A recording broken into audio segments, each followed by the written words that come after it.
Bonjour à tout le monde, et donc on va continuer un peu ce tuto Scilab en allant regarder comment est-ce qu'on peut définir des fonctions de manière un petit peu plus rapide. Alors, définition rapide des fonctions dans Scilab. Alors, je vais appeler ce fichier fonction en ligne, ça me semble une bonne idée. TP2. Hop. Donc, on a déjà vu une façon de définir une fonction. Fonction résultat égale f de x. Par exemple, je vais mettre la fonction qui donne pour résultat sinus x plus cos de 3 fois x. Voilà. Et donc, on va voir une version en ligne.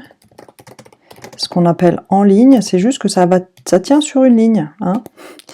Donc exactement de la même manière, je vais pouvoir définir la fonction avec la fonction def.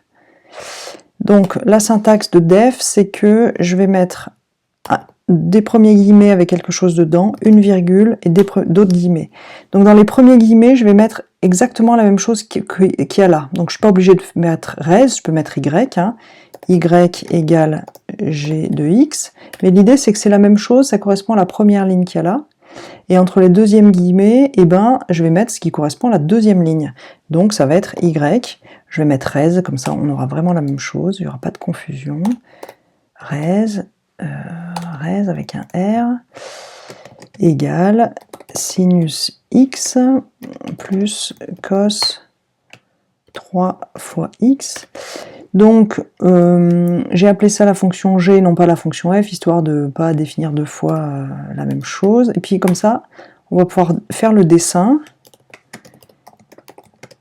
Dessin de f et g pour vérifier que c'est bien superposé, que c'est bien la même fonction. Alors, je vais définir x égale de moins 1.5 ou de moins 2, 0.01 à 2. Donc là, je suis en train de définir mon abscisse, si vous voulez, l'axe des abscisses. Je vais dire que c'est de moins 2 à 2 avec une graduation tous les 0,01. Et grâce à ça, je vais pouvoir dessiner f de x et g de x. Donc en dessinant xf ou alors xg. Donc si je fais plot 2D de x, f de x, on peut déjà tester, voir si ça fonctionne. Ça devrait faire le dessin. Alors, exec fonction en ligne. Alors, coq, où est-ce qu'il y a un coq? C'est un cosinus. Paf. Fonction en ligne. Et voilà, ça me fait un premier dessin. Alors, je vais faire un deuxième dessin. Je vais dessiner g de x maintenant.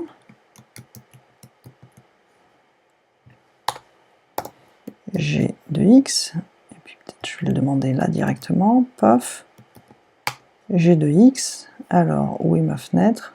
Ça a l'air d'être la même chose, pour être sûr, je vais dessiner f et g sur le même dessin. Alors, comment on fait pour faire sur le même dessin? On ouvre un crochet, dans le crochet, je vais mettre f, et puis ensuite, g de x, tac, c'est parti, exec, ah oui, dimension erronée. Là, c'est qu'il n'aime pas que ce truc soit... On va regarder, je crois que c'est la taille de x. On va regarder 1,401, taille de f de x, 1,401, j'ai de 1,401. Alors, on va regarder plutôt taille de f de x, g de x. Tac. 1,802, ah oui, c'est pas génial. Alors du coup, peut-être il faudrait un point-virgule là. Si je mets un point-virgule, est-ce que ça change quelque chose? Ça ne marche toujours pas. Et si je mets un truc là, je crois que ça aide bien ça. Ok, donc cette fois ça marche. On n'y voit rien. Alors comment on fait pour y voir quelque chose? On va mettre la légende. Légende. Donc là, pareil, on met entre crochets. F. Et puis ensuite G, tac. Normalement, ça devrait bien afficher ce qu'il faut. Voilà, donc la légende, je vois F et G, donc ça va, j'ai un peu la garantie que F et G sont bien dessinés tous les deux. et ils sont sur le même dessin, ils sont bien superposés. Donc tout ça pour dire que cette version en ligne là permet de définir une fonction en allant un petit peu plus vite en fait, c'est-à-dire on a une seule ligne au lieu de 3 et ça va un petit peu plus vite.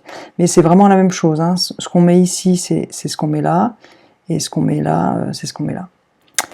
Voilà, j'espère que c'était assez clair pour vous, et puis désolé pour les petits bugs.